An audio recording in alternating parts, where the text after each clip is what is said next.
হযরতে আবু বকর গুহার ভিতরে প্রবেশ করলেন।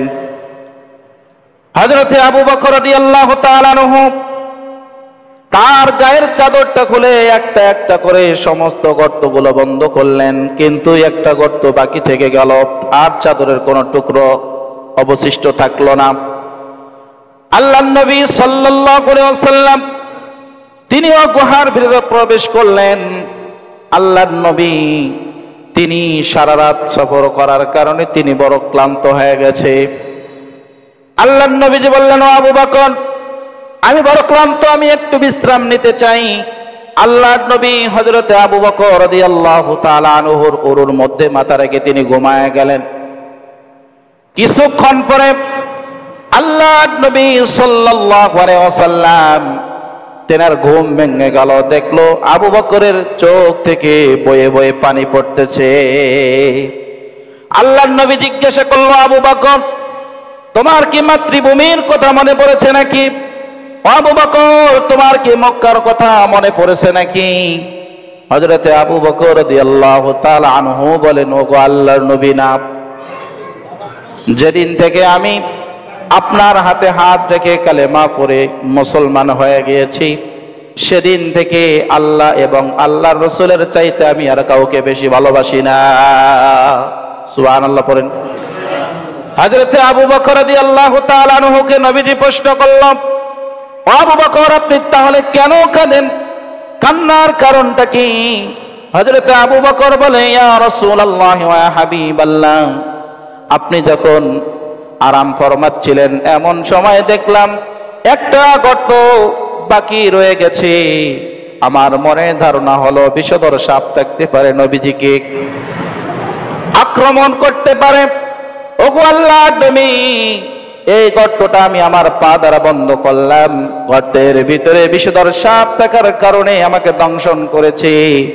এই বিষের জ্বালায় আমি আবু বকর কান্না করে ফেলেছি। আল্লাহর নবী বলেন, ও আবু বকর, সাপ যখন আপনাকে দংশন করেছে আপনি কেন আমাকে ডাক দিলেন না? আবু বকর বলে, আমার নবী যেখানে বিশ্রাম ফরমাচ্ছে আর আমি আবু বকর এখনো তো জীবিত আছি, আমার নবীর ঘুমের ডিস্টার্ব হবে, এটা আমি বরদাস্ত করতে পারবো না। সুতরাং নবীজি আপনাকে আমি ডাকানোটা আমি সব ভালো কাজ মনে করি নাই। আল্লাহর নবী সাল্লাল্লাহু আলাইহি ওয়াসাল্লাম তার পবিত্র মুখের লালা মোবারক আবু বকরের সাপে কাটা জায়গার মধ্যে লাগায় দিলেন। সঙ্গে সঙ্গে আবু বকর রাদিয়াল্লাহু তাআলা আনহু সুস্থ হয়ে গেল। সুবহানাল্লাহ। এই গুহার ভিতরে হযরত আবু বকর রাদিয়াল্লাহু তাআলা আনহু এবং নবী করিম সাল্লাল্লাহু আলাইহি ওয়াসাল্লাম 3 দিন অবস্থান করেছে।